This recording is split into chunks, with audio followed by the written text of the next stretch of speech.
we were talking earlier, and I was kind of joking about John Nash in the movie A Beautiful Mind. But in all seriousness, the title of the show, Strange Attractors, actually does refer to the kind of theoretical math and economic behavioral theory that he was working on, and specifically was inspired by a flock of birds to extrapolate certain mathematical truths about how,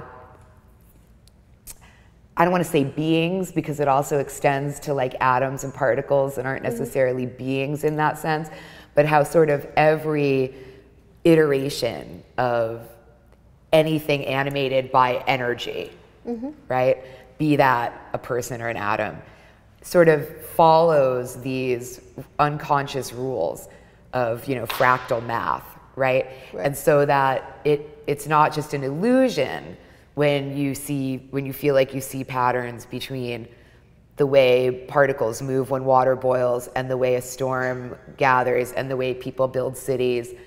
It actually is there. Right, it's kind of structure. And that is a huge part of what you're doing. But you're not using math, you're using intuition, right? Or are you? I mean, I guess talk to me a little bit about what is math? How much do you think about that? What is math? What is math? Ooh, that's a good question. Tell me what you think math is. I mean, I believe that math is what, you know, we are understanding things through math. Okay. Ooh. And we are surrounded by math. I mean, math is in every sense of everything we have around us. It's as a sort of a directive of how atoms create matter and how matter organizes itself, but also people. Formation, and structures. The mind. Oh, interesting. And so when we were talking about things that just kind of accumulate, and you added thinking to the list of things that just accumulate, that's kind of what you were talking about. Yeah, and also like a way, I mean, how structures are created and how they form and what's kind of like the inner rule of, you know, like if you take the Fibonacci rule, or if you, the title of the show, right? Strange Attractors. It's, I mean, I believe, and I work a lot in that form, in spiral motion inside of my work. Because Strange Attractors, just to be clear, is a real thing in advanced theoretical math. I mean, it sounds like, you know, the best name for something, you know, ever, but it's ripe for metaphor and allegory, but it's actually just a sort of a ordinary term of a kind of advanced mathematics. It's a phenomenon. Exactly. It's part of the chaos, you know, phenomena. It's an understanding what it is. And Strange Attractor is like when you have different particles or things, and the way they gravitate to a certain point, they move maybe in a chaotic way, but they have a way of always keeping close to a certain center of attraction. Oh God, I mean, it's so poetic. And it is the feelings that, and kind of the rules that kind of guide me when I work. Okay, well, and that's actually perfect, because I really want you to tell me about what it's like to make these. Like before, I was sort of obsessed with, you know, the way that I would envisioning you kind of pushing, you know, the not oil stick, but pastel into, you know, up against this, you know, hard, non-porous surface of the treated panel. And I was really, you know, kind of getting a little bit obsessed with that, because I feel like that kind of, there's a ritual aspect and a kind of a meditative kind of quality to that kind of repetition. You spoke earlier about Zen, and I'm thinking about the monks with the rock gardens and the continual raking of the sand and the patterns and all of that. Is that something that you are looking for when you are in the studio? Is that something that happens? Or what's it like when you go to start a piece? Like what's your kind of, you know, mental place? I think it's one of the elements that happen, the Zen part. It's when the creation of the line is happening, because I believe that every line has its own character. It's not just, I mean, we're used to like maybe writing or describing on diagrams, or, you know, a way of communicating through lines, or, you know. Yeah, there definitely is a person, writing. Right? Yeah. And I was looking more throughout the years is for, you know, what is the character of each line. individual line. And then as a result of it, when you put them in a pattern, like if I braid them, if I think about braiding, I use two hands. What does it form? And how do they react to each other? And with the distance and the spaces and the three-dimensional capacity they create inside of them.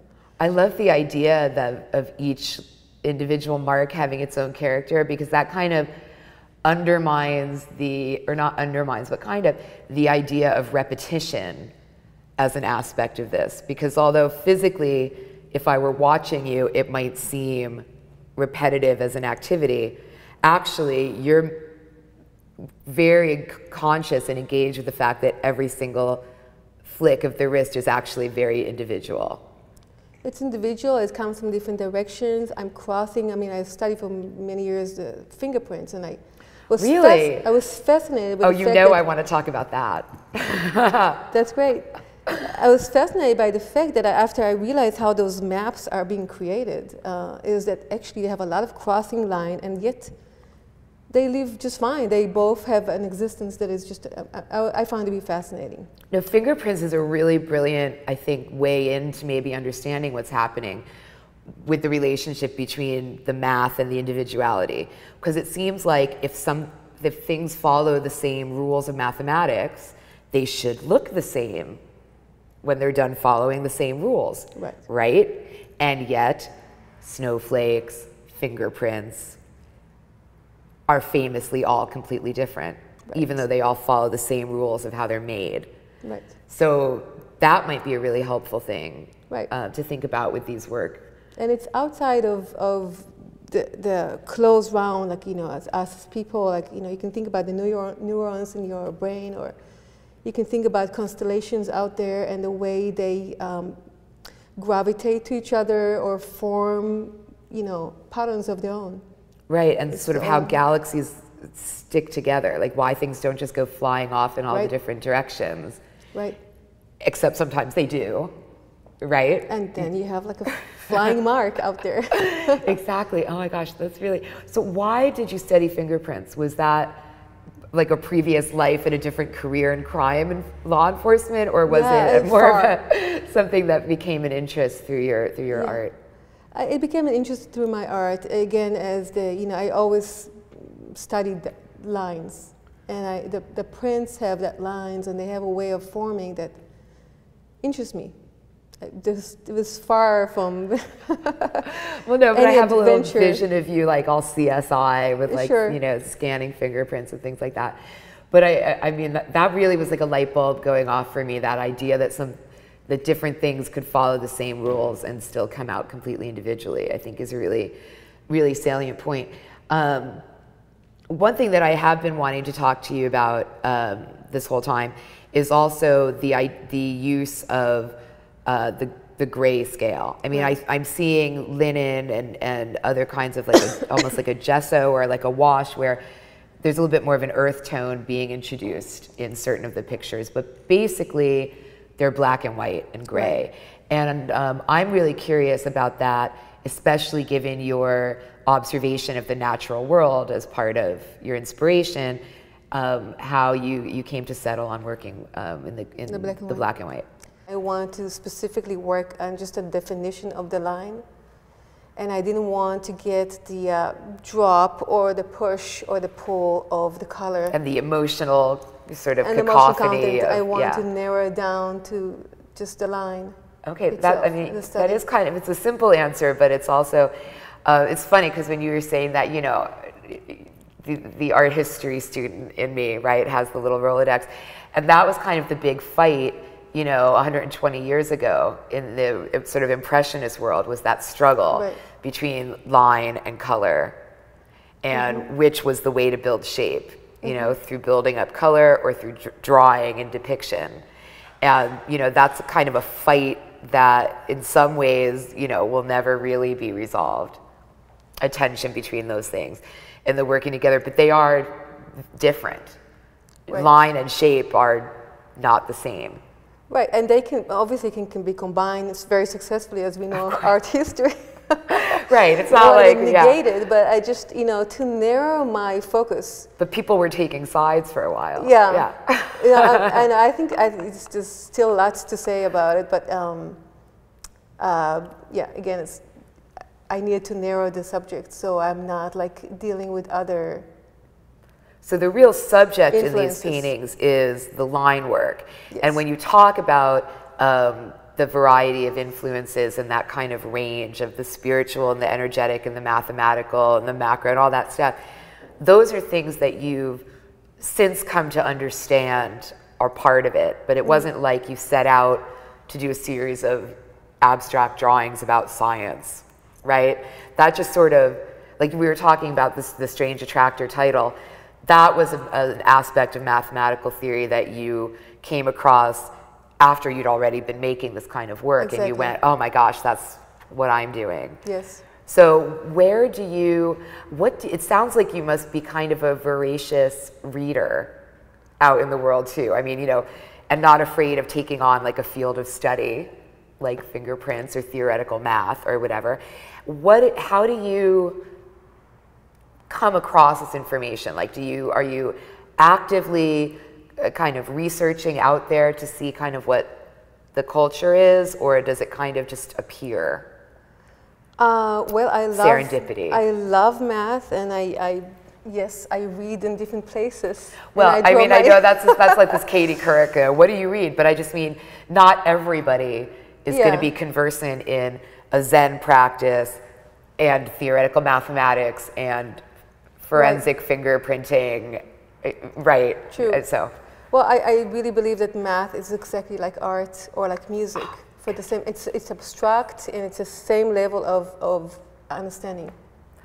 And so for me, it reads. I mean, I'm really interested in in math, and so it's about the line, but it's also about the energy flow and how I capture it through the work of the line. That's interesting. And how important is, I mean, given that, and in a minute we'll go look at the etchings, which are just, by their nature, they're flat. Whereas these works have a great deal of variety in the surface and a lot of texture, different kinds of texture on the surface.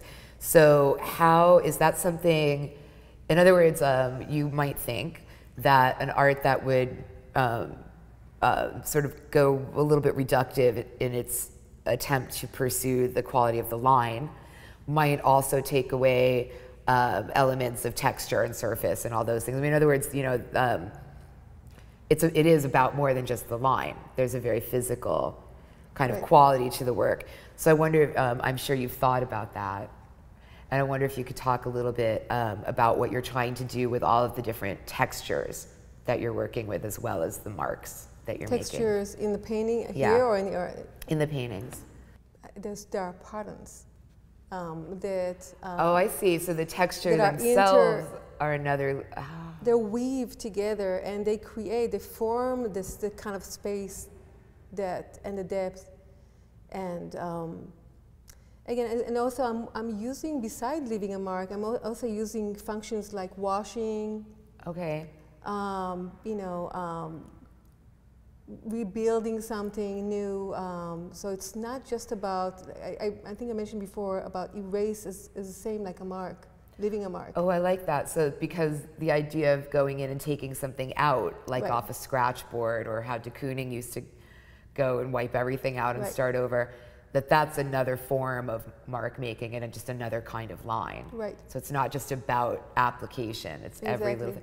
Oh, that's really fascinating. Like coming here. But see, that's mathematical too, because the whole idea of the negative number, which of course doesn't exist and yet is required to be able to understand. The full capacity. Yeah.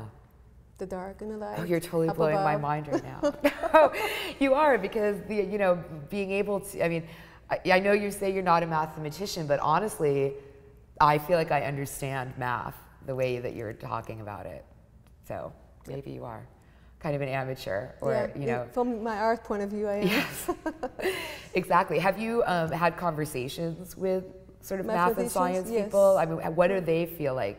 How do they react to what you're doing? We can converse very freely. I mean, this is, yeah, I mean, I think math in a higher level is just, you need to have abstract thinking. Yeah. I mean, it's just, I'm thinking now, like as we're talking, that there are actually a lot of shared words between the two realms of math and art. Words like abstract and the positive and negative, and you know, those kinds of things that really mean different things, but actually are used in both kinds of conversation. That's really fascinating. They have patterns, and it's actually fascinating.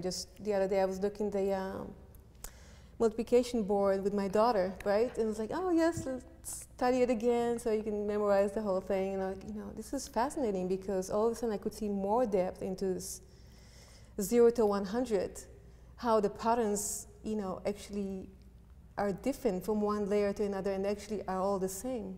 Right, I mean, right, because 7 times 6 is the same as 6 times 7 when you get there. Or, I mean, in other words, you start to see that kind of symmetry. It's not really symmetrical, but it kind of is. Right. Oh my gosh. Or the way they skip, or like anything that you time 5 is always the half of whatever it is. I mean, it's just, there's structures and patterns that are really fascinating for me. Yeah, yeah, I can see that. Okay, beautiful. I would love to talk a little bit about the etchings too. Okay. Because I'm looking at them and they're beautiful. They're very kind of almost, I don't want to say ghostly because there's a huge amount of information in them, but they have this kind of almost ephemeral kind of quality. And I think it's because in talking with you about these, first of all, it's strictly black and white. Right. And also, there isn't necessarily that same idea of texture. So you really, really are just looking at the lines. And I'm wondering if you could talk about the relationship between the paintings and the printmaking, and you know, which came first and why you love it and how it's different, because there's that kind of mechanical intervention in between you and the final image just by using a printing process. I wonder if you could talk about how that's related. Absolutely. I've painted and drew for the most part. Etching came later. But it really related to me, I mean, because there's a line work again. And the way I work is I really I'm kind of creating a language by studying language, like the language of the fingerprint and so on, and by looking at patterns of things in nature and all around. And then I start quoting myself. Okay. Like the way a rap artist will do, right? I mean, I'll rap on myself even 50 million times, and I will borrow from that painting to that painting, and move it that painting, and I create kind of like a sample. Thing. Yeah, right. And that goes into the etching, and then it goes back to my painting. So I'm just waiting for that moment to be created, really, and if there's something special there, then I bring it to another media to see how it would behave. Okay. In a kind of a way. So it's not like they're details of the paintings, but in a way, there's they kind of function that way. Right. There's a relationship, and they really go back and forth. So they're not just prints of paintings, and they're not just studies, but there really is a kind of a dialogue between them. But I will take one image and I will paint over it. Okay. Differently, and I'll see how how it will shift. So they're the same, the whole but different. Atmosphere maybe would shift, or the whole take will be completely different. I will write on top of it. I will completely disregard whatever is in the etch and just put a block of stain on over. I mean, it's different things that I'm just testing the lines to see what they would give me. But it also makes sense to me in terms of the whole sort of, you know, framework of the whole sort of analogy, where you've got something that should turn out exactly the same because you're printing from the same plate, and yet in reality each one winds up being very different. Right. So that makes a lot of sense to me, because I feel like I'm learning that that's like how your mind works, right? Right. Is that interplay between what has us all connected and what makes us all individual. Right. Which is really, you know, a sort of endlessly fascinating and very flexible field. Like you can put a lot into that bag of wondering about that relationship between the connectedness and the individuality. How do you deal with, I mean, it's inevitable, and this might not be something that you spend a huge amount of time thinking about for yourself, but I would imagine it's inevitable that people want to see a spiritual dimension to thinking about the images this way. And spiritual, you know, not necessarily in terms of religion, but, you know, spiritual in terms of, we talked about Zen a couple of times, but in terms of that idea of, okay, I've accepted that all matter in the universe is physically interconnected, but what are the implications of that for, you know, sort of, you know, people and culture and human development? Do you think about those things? Yes. I bet you do. If it's not too personal, I would love to hear some thoughts about that. It's all about being one. We're one. And this is like this is one of my last pieces, and it's called Stardust, in which I believe, you know, and we know it to be true physically, that we all have tissue and particles that are the same from planets and from dirt and from animals. And I mean, we all one. I really like that. And if we're all one, then why do we go against each other? Right.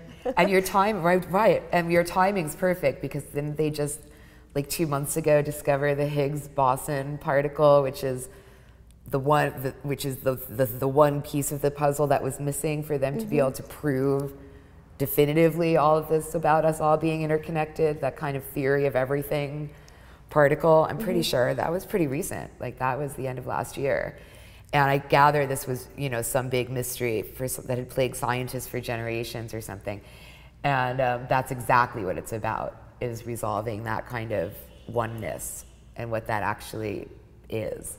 Given that, everything we've been talking about today, would you consider this work abstract or something else? I actually think I see a lot of reality in it. Good. But I'm not.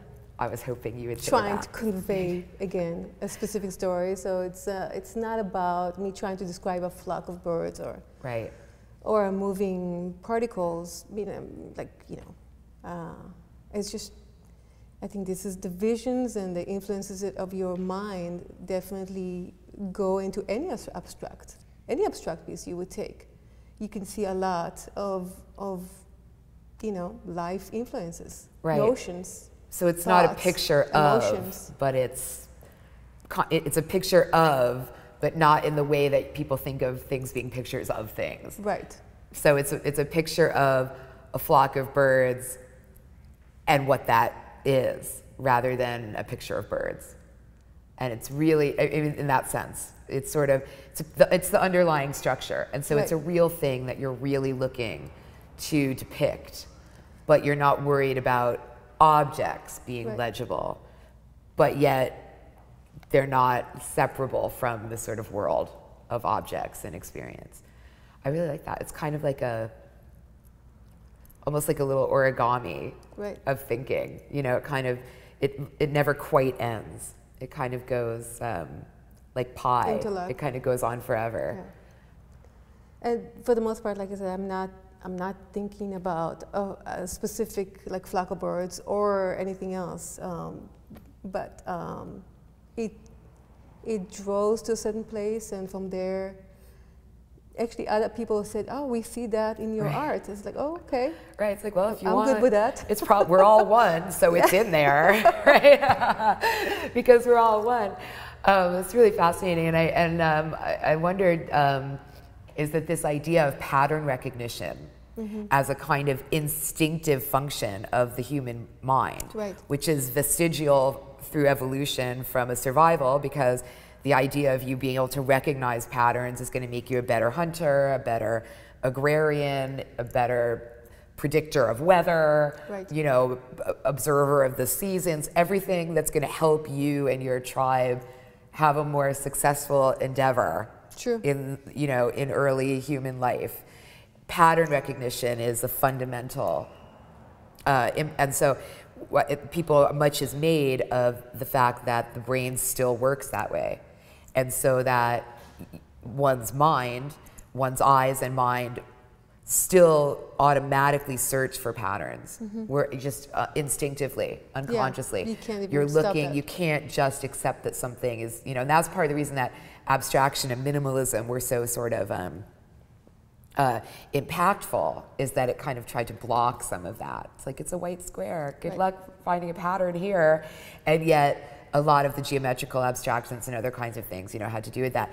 And so it's almost like, as a survival skill, the human mind is hardwired to try to find patterns and things. How deliberate are you when you're working on a piece in terms of where the next mark is going to go? Is it a fast process? Is it a back and forth, careful placement process? How do you do that? It's got all those panels. Yeah, I mean, for the most part, it's fast, and it's just almost like you close your eyes and you just know where things needs to go, which I'm sure a lot of artists share. And then part of it would be like going back, and it's like, you know, there, I need to add a little bit more weight over there, or it needs to be faster on that side. So or it's construct. both. Yeah. You don't have like a thing where you kind of It's do it not and then just it's done. It's, you I give have yourself pieces the like chance that. to go in and out of it. This is for the most part. This piece is like that. I mean, there are some pieces like that, and for the most part, it's a few layers. Yeah. And then with the etchings, is that affected by, because it, you know, the physical process is a little bit more careful, or is that you create the image and then it becomes a plate, or are you drawing in the plate? Right. I don't draw on a plate. Right. Not on these. These are all solar etchings. Oh, what's that? It's same like photography in a way. I mean, you have a plate with photosensitive emulsion on top. Ooh. And then you create your image, which I usually do for the most part drawings that I then scan, bring it to the computer, make a transparency, and many times it will manipulate also in the computer and like quote myself from different drawings and combine different things. Oh, right, that's that wrapper self-sampling yes. loop thing we were talking about before. Exactly. And then on top of it, I add the painting part. And that's part of the reason that they're sort of unique, even though you're using the same. Right. Interesting. Okay. And then the sun will embed or the sun or a light fixture will embed the image into the plate. Okay, that's really fascinating. I mean, I wasn't even aware that that could be done that way. Oh, yeah. That's really... And it's great freedom. Yeah, it's...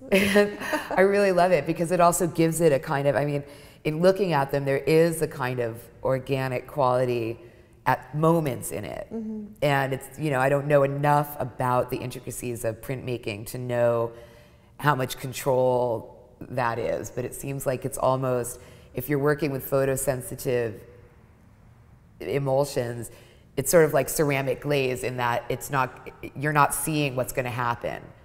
You know, you're kind of working, but it's invisible until the print shows up later. Right. Which is perfect. I am so in love with how thorough and the sort of your framework is at every iteration of your different work, how it all fits into this kind of framework of the, you know, the sort of interplay that we've been talking about with everything, this mathematical, organic kind of quality. There's nothing you do that doesn't plug into that, which is, but it's fascinating and kind of brilliant, because the point is it's all connected. It's all one. It's all part of the same thing, and you're really bearing that out in the work itself, as well as what the work's about. The actual way that it's being made is just another example of the application of those ideas. So I'm really enjoying talking to you. Me too. I think I'll send this one to my scientist dad, and he'll be so proud of all the math I accidentally learned today. Brought over.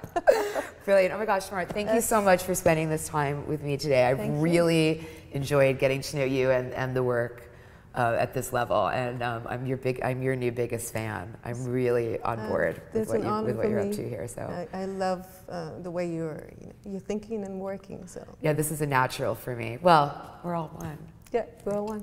Excellent.